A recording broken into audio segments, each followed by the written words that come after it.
If you've only ever had supermarket English muffins, you're in for a bit of a revolution. The homemade ones, golden, griddled, soft and fluffy inside, full of all those beautiful nooks and crannies. And best of all, just 5 ingredients, 1 pan, and the kind of breakfast you'll start craving daily. Trust me, once you start making these, the store-bought ones will suddenly start looking, well, a little sad. So here's what we'll need. 120 grams of water, 120 grams of whole milk, 7 grams of active dry yeast, 350 grams of all-purpose flour, and 5 grams of salt. Now, the cup measurements will be in the description. That's it. Simple, straightforward, and you probably have most of it already. Start by warming your milk and water. Lukewarm is perfect. Not hot, I do it for about 30 seconds in the microwave.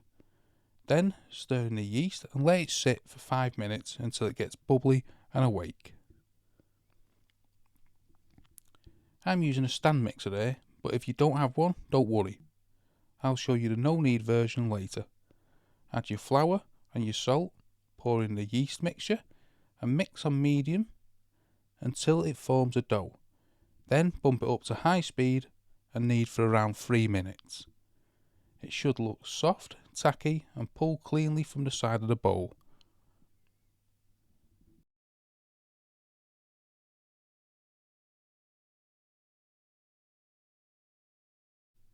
Grease your hands in the bowl, shape the dough into a ball and cover it up.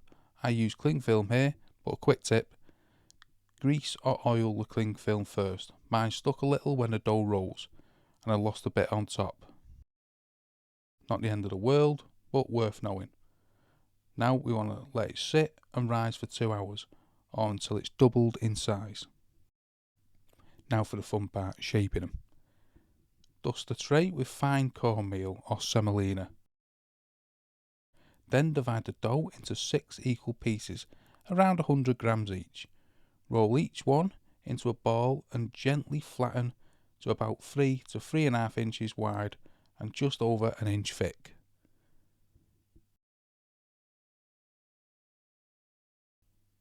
You want to shape your hand like that and just roll them into a ball and then tap them on top to shape them.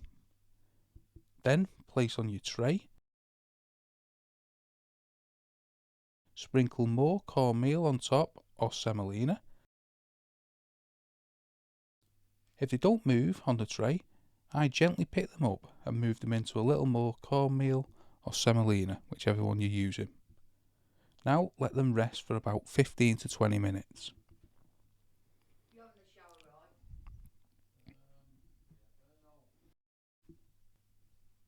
Melt a tablespoon of butter in a skillet over a low heat.